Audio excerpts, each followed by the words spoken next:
வணக்கம் நண்பர்களே, welcome to let's play fantasy YouTube channel. நீங்க நம்ம யூடியூப் சேனலுக்கு புது நண்பரா இருந்தீங்கன்னா மறக்காம நம்ம யூடியூப் சேனலை சப்ஸ்கிரைப் பண்ணிக்கோங்க. பக்கத்துல இருக்கக்கூடிய பெல் ஐக்கானை கிளிக் பண்ணிக்கோங்க. அப்பதான் நம்ம போடக்கூடிய வீடியோக்களை நோட்டிபிகேஷன் மூலமா உடனடியா உங்களால பார்க்க முடியும். இன்னைக்கு ப்ரெடிக்ஷன் வந்து பாத்தீங்கன்னா அகைன் நம்ம டீம் தான் 77வது மேட்ச் ஆன தமிழ் தலைவாஸ் வெர்சஸ் யூபி யோதாஸ்கான ப்ரெடிக்ஷன் பார்க்கறதுக்கு முன்னாடி யாரெல்லாம் நேத்து வந்து ஐபிஎல் ஆக்ஷன் பாத்தீங்க? எனக்கு தெரிஞ்சு இந்த ஆக்ஷன்ல தான் சிஎஸ்கே வந்து கொஞ்சம் மிச்சம் தின்னாம கொஞ்சம் நல்லா உருப்படியா செயல்பட்ட மாதிரி எனக்கு தோணுது. உங்களுக்கு எப்படின்னு தெரியல. ஏன்னா ஓரளவுக்கு வந்து பாத்தீங்கன்னா கான்வே, ரவீந்திரா, அஸ்வின், அப்புறம் நூர் அகமதுலாம் இப்படி வாங்குவாங்க நான் எதிர்பார்க்கல. ஸோ நூர் அகமது அதே மாதிரி கலீல் அகமது வாங்குவாங்கன்னு எதிர்பார்க்கல. ஸோ நட்ராஜன் அந்த மாதிரி போவாங்கன்னு நினைச்சேன். பட் கலீல் அகமது கிடைச்சது அதெல்லாம் ஒரு நல்ல ஒரு இதுதான்.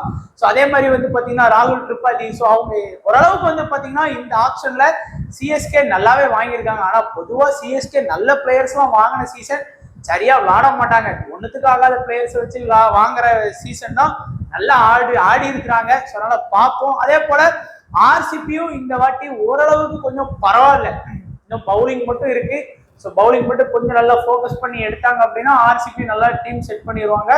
மும்பை சொல்ல வேணாம், ஒரு பிளேயர் எடுத்தாலும் உருப்படியா எடுத்த மாதிரி ட்ரெண்ட் போல்ட் எடுத்துட்டாங்க. பும்ரா, ட்ரெண்ட் போல்ட் அது நல்ல வாய்ப்பு அவங்களுக்கு.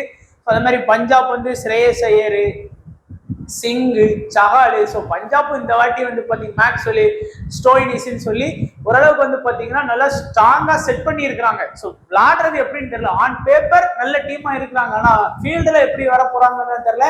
அதே போல லக்னோவும் நல்ல டீமா இருக்கிறாங்க. ரிஷப் பண்ட், பூரன், மயங்க் யாதவ், மோஷின் கான், பிஷ்னாயின்னு சொல்லி அவங்க ரிட்டைன் பண்ண பிளேயர்ஸே நல்ல பிளேயர்ஸா இருக்காங்க. பட் ஆர்ஆர் இந்த வாட்டி கொஞ்சம் பவுலிங்ல கொஞ்சம் சொதப்பிடுவாங்களோ அப்படிங்கிற மாதிரி தோணுது. உங்களுக்கு எப்படின்னு தெரியல. ஏன்னா போன வருஷம் அவங்களுக்கு நல்ல பவுலிங் அட்டாக் இருந்தது. ஆவேஸ் கானு, ட்ரெண்ட் போல்ட், சந்தீப் சர்மா, சகாலு, அஸ்வின் சொல்லி இருந்தது. இப்போ அவங்களுக்கு பவுலிங் அட்டாக் ஃபுல்லா உடஞ்சிருச்சு. ஸோ ஆர்ச்சர் வாங்கி வச்சிருக்காங்க. ஆர்ச்சர் நம்ம இங்கிலாந்து கூட வெஸ்ட் இண்டீஸ் சீரீஸோட எவ்வளவு அடி வாங்கினாலும் தெரியும். ஃபார்ம் அவுட்ல தான் இருக்கிறார் ஆர்ச்சர். ஒன்றும் அந்த ஃபார்ம்லாம் இல்லை.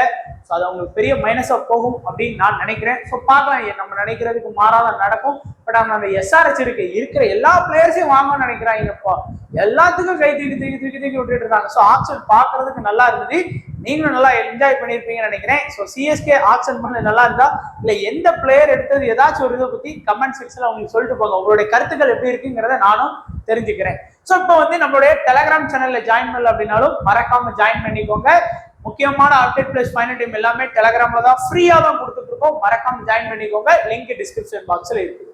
அதே போல இன்னமும் ஃபேண்டசி XL11 ஆப்ல நீங்க ஜாயின் பண்ணல அப்படின்னா உடனடியா ஜாயின் பண்ணுங்க. என்ன ரீசன் அப்படின்னா நீங்க ஒண்ணும் இல்லை, இந்த ஒரு போட்டோ பார்த்தாலே தெரியும் உங்களுக்கு எல்லா ஆப்பை விட இதுல என்ட்ரி ஃபீஸ் வந்து ரொம்ப ரொம்ப ரொம்ப கம்மி. அதே போல நிறைய பேர் வந்து நீ ஜிஎஸ்டி ஃப்ரீன்னு தானே சொல்ற, டிடிஎஸ் ஃப்ரீன்னு தானே சொல்ற, ஆனா டிடிஎஸ் எல்லாம் பிடிக்கிறாங்க அப்படின்னு சொல்றீங்க. முதல்ல வந்து என்னைக்குமே வந்து ஒரு இதை ஃபாலோ பண்றோம்னா அதோட ரூல்ஸ் அண்ட் ரெகுலேஷன் வந்து நீங்க நல்லா படிக்கணும். சரிங்களா? எதையுமே பார்க்காம டபக்குன்னு வந்து நம்ம மேல வந்து குறை சொல்லணுங்கிறதுக்காகவே நீங்க வந்து குறை சொல்லக்கூடாது. அவங்க என்ன சொல்லியிருக்காங்க அப்படின்னா, இப்ப நீங்க ஒரு டைம் மாசத்துல ஒரு டைம் வித்ட்ராவல் பண்ணீங்கன்னா டிடிஎஸ் ஃப்ரீ, 2வது டைம் பண்றீங்களா ஃப்ரீ, 3வது டைம் பண்றீங்களா ஃப்ரீ, 4வது டைம் பண்ணும்போது டிடிஎஸ் பிடிப்பாங்க. ஸோ அதை யாருமே படிக்கிறது இல்லை. இஷ்டத்துக்கு சும்மா 15 ரூபா 30 ரூபான்னு வித்ட்ராவல் பண்றது, கடைசியில் வந்துட்டு எனக்கு டிடிஎஸ் பிடிக்காங்க அப்படிங்கிறது. மாசத்துல 3 நாளுங்கிறது போதும். 10 நாளைக்கு ஒருக்கா வித்ட்ராவல் பண்ணுங்க போதும். ஏன்னா உங்களுக்கு ஃப்ரீயா தானே கொடுக்குறாங்க. அந்த ஃப்ரீ கொடுக்கறதே பெஸ்ட். நீங்க அதுலயும் பார்த்து எக்ஸ்ட்ரா வேஸ்டா பண்ணிட்டு இருக்கீங்க. நிறைய பேர் அது தெரியாமலே இது பண்ணிட்டு இருக்கீங்க. சொன்னால எல்லா ஆஃபருமே இருக்கு. ஸோ கரெக்டா பயன்படுத்திங்க அப்படின்னா இந்த ஆப் கூட ஒரு ஆப் உங்களுக்கு கிடைக்கவே கிடைக்காது. ஸோ இந்த ஆப்பர்ச்சுனிட்டியை மிஸ் பண்ணாம இது வரைக்கும் ஜாயின் பண்ணல அப்படின்னா XL11 ஆப்ல சீக்கிரமா ஜாயின் பண்ணிக்கோங்க. நம்மளுடைய வின்னிங்ஸ் எல்லாம் XL11ல டெலகிராம்ல வந்து கொடுத்துட்டு இருக்கோம். ஸோ இப்போ தமிழ் தலைவாஸ் வெர்சஸ் யூபி லாஸ்டா விளையாண்ட தமிழ் தலைவாசும் வந்து பாத்தீங்கன்னா யூபி கூட தான் ஆடினாங்க. எப்படி விளையாண்டாங்க? ஃபர்ஸ்ட் ஹாஃப் வரைக்கும் நல்லா போராடி ஆடினாங்க. 2வது ஹாஃப் வந்து ஒன் சைடா கேமை வந்து விட்டுட்டாங்க. So Tamil Thalaivas I think இனிமேல் நம்ம சீமானு அவங்க பாசையில சொல்லணும்னா வாய்ப்பல்ல ராஜா அந்த மாதிரி தான் இருக்கு. ஏன்னா அவங்களுடைய ஆட்டம் அந்த மாதிரி அந்த லட்சணத்துல தான் இருக்கு. ஏன்னா ஒரு நல்ல ஸ்ட்ராங்கான டீம் கூட தோத்தா கூட பரவாயில்லன்னு ஏத்துக்கலாம். யூபிலாம் அந்த அளவுக்கு ஆடுறது இல்லை.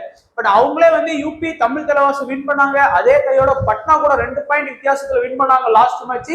ஏன்னா பவானி ராஜ்புட் வந்து பயங்கரமா ரைட் ஆடி கொடுத்துட்டு இருக்கிறாரு எதிர்பாராத விதமா. சோ இப்போ வந்து பாத்தீங்கன்னா ஃபர்ஸ்ட் டிஃபென்ஸை ஃபோக்கஸ் பண்ணிடுவோமா?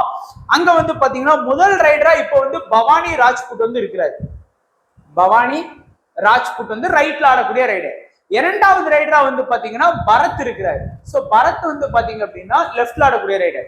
மூணாவது ரைடரா வந்து பாத்தீங்க அப்படின்னா ககன் கவுடா இருக்கிறாரு. சோ அவ்வளவுதான், மேக்சிமம் இந்த 3 பேர் ஆர்டருக்கு தான் வாய்ப்பு இருக்கு. சோ இன்னைக்கு வந்து பாத்தீங்கன்னா நிதிஷ்குமாருக்கு வந்து நல்ல கால் கேட்ச் பிடிக்கிறதுக்கு நிறைய வாய்ப்புகள் இருக்கு. சோ லாஸ்ட் மேட்ச் அவர் யூபியோதாக்கு அகைன்ஸ்டாவும் நல்லா ஃபர்ஸ்ட் ஹாஃப்ல நல்லா பெர்ஃபார்ம் பண்ணி கொடுத்துட்டு இருந்தாரு. சோ நல்ல ஒரு இது இருக்கு. அதே போல வந்து பாத்தீங்கன்னா அபிஷேக்கு கவர் பொசிஷன் இருந்தாலும் ஒரு லோ பெர்சன்டேஜ்ல பார்க்கக்கூடிய ஒரு ட்ரம்ப் பிக்கா தான் நீங்க பார்க்கணும். அவர்கிட்ட ஃபார்ம் அவுட்ல தான் இருக்கிறாரு. அதிகபட்சம் நீங்க எதிர்பார்த்தீங்கன்னா 2 சக்சஸ்ஃபுல் டேக்கிள், ஒரு 40ல இருந்து ஒரு 50 ஃபேண்டசி பாயிண்ட் வரைக்கும் நான் எதிர்பார்க்கிறேன் இன்னைக்கு மேட்ச்ல. அதே போல பேஸ்டாமி கிட்ட நம்ம பரத் வந்து ஆடுறாரு. சோ அவர்கிட்ட இருந்து நீங்க ஒரு 50ல இருந்து ஒரு 60 ஃபேண்டசி பாயிண்ட் வரைக்கும் நீங்க எதிர்பார்க்கலாம். ஏன்னா ஒரு 2 டேக்கிள் 3 டேக்கிள் போட்டாருனாலே அந்த பாயிண்ட்ஸ் வந்து ரீச் பண்ணிடுவாரு. நல்ல பொசிஷன் இருக்கு. ஒரு 3 பேர் 4 பேர் கேம்லயும் அவர் தான் கார்னரா இருக்கிறதுனால அவ்வளவு சீக்கிரம் அவுட் ஆக மாட்டாரு. அதனால இந்த 3 டிஃபென்ஸுமே வந்து பாத்தீங்கன்னா கொஞ்சம் இம்பார்ட்டன்ஸ் நீங்க தைரியமா எடுக்கலாம். அதுல வந்து மஸ்ட் பிக்கா வந்து நிதிஷ்குமாரை வச்சுக்கோங்க. இந்த அபிஷேகா பேஸ்டாமியாங்கிறத நீங்களே டிசைட் பண்ணிக்கோங்க. 2 பேரும் ஒரு 40 to 50, அவர் 50 to 60 பாயிண்ட், ஒரு முன்ன பின்ன ஒரு 10-20 பாயிண்ட் வந்து முன்ன பின்ன போக 2 பேருக்கும்.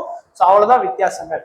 ரைடர்ஸை பொறுத்த வரைக்கும் நரேந்தர், ஷஃபாகிரி, அடுத்து வந்து பாத்தீங்கன்னா விஷால், அடுத்து சச்சின் இருக்கிறாரு. சச்சின்லாம் முடிஞ்சு என்னைக்குமே பாத்தீங்க அப்படின்னா எந்தெந்த டீம் வந்து ஆப்ஷன்ல அதிக ரூபாய்க்கு வாங்குதோ அது முடிஞ்சு.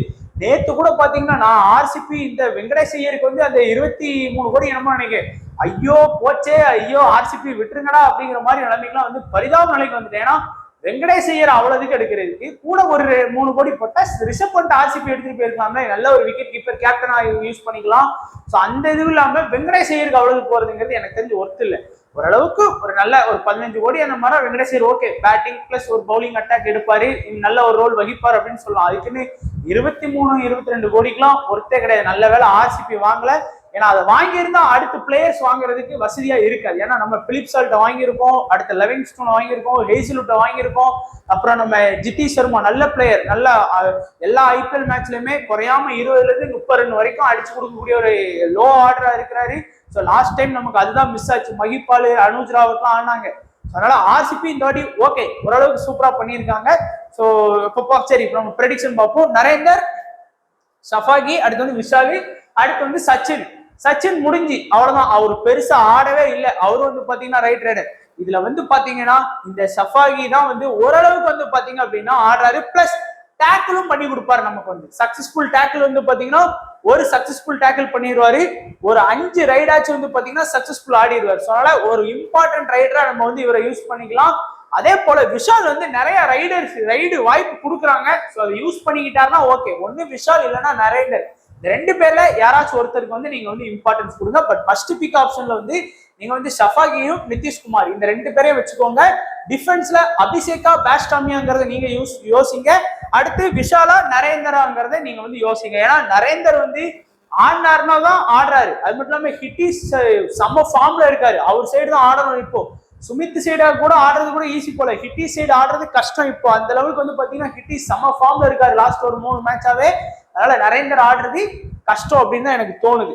அடுத்து யூபியோதாஸ் வந்து ஒரு சூப்பரான டீம். அந்த டீமை பார்த்தாலே வந்து பாத்தீங்கன்னா நான் முதல்ல சொல்றது இந்த 2 கார்னர் தான். அது ஹிட்டிஸா இருக்கட்டும், சுமித்தா இருக்கட்டும், அதே போல வந்து பவானி ராஜ்புட் அண்ட் பரத், இந்த 4 பேரையுமே ஃபர்ஸ்ட் பிக் ஆப்ஷன்ல நீங்க எடுக்கலாம். ஸோ தைரியமா எடுக்கலாம்.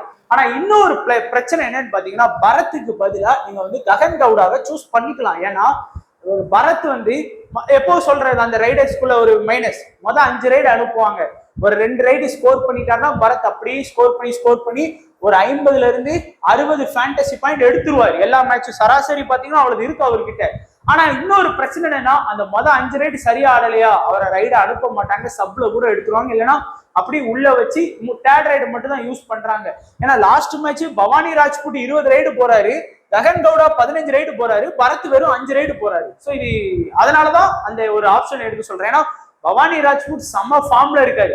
ஆனா இன்னொரு பிரச்சனை என்னன்னு பாத்தீங்கன்னா இன்னைக்கு வந்து நிதிஷ்குமார் பக்கம் ஆடணும். அது கொஞ்சம் கஷ்டம். ஏன்னா அவர் கால் கட்சிலாம் பயங்கரமா பிடிப்பாரு. அதனால மேபி நீங்க பரத் அண்ட் பவானி ராஜ்புட் இந்த 2 பேரை ப்ரிப்பேர் பண்ணலாம். ஏன்னா பவானி ராஜ்புட் வந்து ரைட் ரைடர், ககன் கவுடாவும் ரைட் ரைடர். 2மே ரைட் ரைடர் வேண்டாம் அப்படிங்கிறது என்னோட கருத்து. அட்லீஸ்ட் ஒரு ரைட் ரைடர் ஒரு லெஃப்ட் ரைடரோட போகலாம். ஏன்னா ஒரு பேலன்ஸா இருக்கு. ஏன்னா இவர் பேஸ்டாமி பக்கமும் நம்ம கவரும் கொஞ்சம் வீக்கான கவர் தான், அதனால அந்த சைட்ல உள்ள பிளேயர் எடுக்கலாம். ஸோ பரத் அண்ட் பவானி ராஜ்புட் இந்த ரெண்டு பேரை ப்ரிப்பேர் பண்ணிக்கோங்க. இல்ல எனக்கு ரைட் ரைடர் தான் வேணும்னா பவானி ராஜ்புட்டையும் ககன் கவுடாவையும் ப்ரிப்பேர் பண்ணிக்கோங்க. ரெண்டு கார்னர்ஸ் இம்பார்ட்டன்ட். அண்ட் ரைடர்ஸை பொறுத்தவரை நம்ம கவர் அசு சிங்கா மகேந்தர் சிங்கா பொறுத்த வரைக்கும் அசு சிங் வந்து ரைட் கவர், இவர் வந்து பாத்தீங்கன்னா மகேந்தர் சிங் வந்து லெஃப்ட் கவர். நம்மளுடைய தமிழ் தலைவாசோட ஸ்டார்டிங் 7 பார்த்துக்கோங்க. ஸ்டார்டிங் 7ல நரேந்தர் வந்து இந்த சைடு ஆடுவாரு, சஃபாகி வந்து இந்த சைடு ஆடுவாரு, சச்சின் வந்து பாத்தீங்கன்னா இந்த சைடு ஆடுவாரு, விஷால் இந்த சைடு ஆடுவாரு. ஒருவேளை இன்னைக்கு வந்து எதுக்கு அதிகமா பேலன்ஸ் இருக்கோ அந்த கவருக்கு வந்து நீங்க தாராளமா இம்பார்ட்டன்ஸ் எடுக்கலாம். இன்னைக்கு வந்து நரேந்தரும் ஸ்டார்டிங் 7ல இருக்காரு, சஃபாகியும் ஸ்டார்டிங் 7ல இருக்காருன்னா நீங்க மகேந்தர் சிங் வந்து எடுங்க. ஏன்னா லாஸ்ட் மேட்ச் 3 டேக்கிள் பண்ணி 0 சக்சஸ்ஃபுல் தான், பரவாயில்ல 3 அட்டெம்ப்ட் பண்ணியிருக்காரு. இந்த மேட்ச்ல அந்த அட்டெம்ப்ட் வந்து சக்சஸ்ஃபுல் ஆச்சுன்னா ஒரு லோ பெர்சன்டேஜ்ல உங்களுக்கு வந்து ஒரு பெஸ்ட் பிளேயரா இருப்பாரு. அதுவே இன்னைக்கு வந்து நரேந்தரை இறக்காம சஃபாகியும் விஷாலையும் சச்சினை இறக்குனாங்க அப்படின்னா அசு சிங்க்கு இம்பார்ட்டன்ஸ் கொடுத்துக்கோங்க. ஸோ ஸ்டார்டிங் 7 பார்த்துட்டு 2 கவர்ஸ்ல எந்த கவருக்கு வந்து இம்பார்ட்டன்ஸ் கொடுக்கணும் அப்படிங்கறத நீங்க பாருங்க. நானும் என்னோட ஸ்மால் லீக் டெமோ டீம்ல அதை வந்து நான் உங்களுக்கு வந்து காமிக்கிறேன்.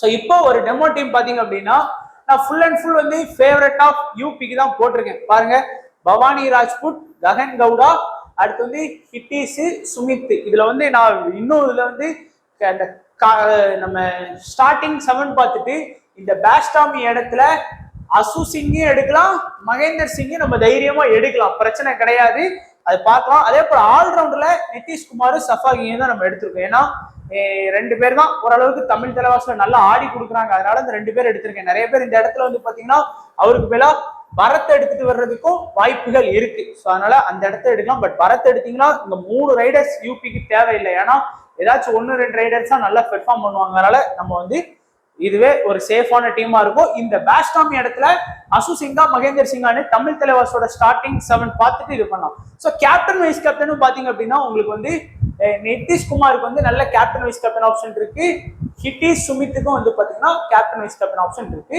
பவானி ராஜ்புட்டுக்கும் கேப்டன் வைஸ் கேப்டன் ஆப்ஷன் நிறைய பேர் எடுக்கிறாங்க. ஏன்னா லாஸ்ட் 2 மேட்ச் அப்படி பயங்கரமா பெர்ஃபார்ம் பண்ணியிருக்கிறாரு. அதனால ஸோ அவ்வளவுதான் நண்பா நம்மளுடைய prediction Tamil Thalaivas versus UP Yoddhas.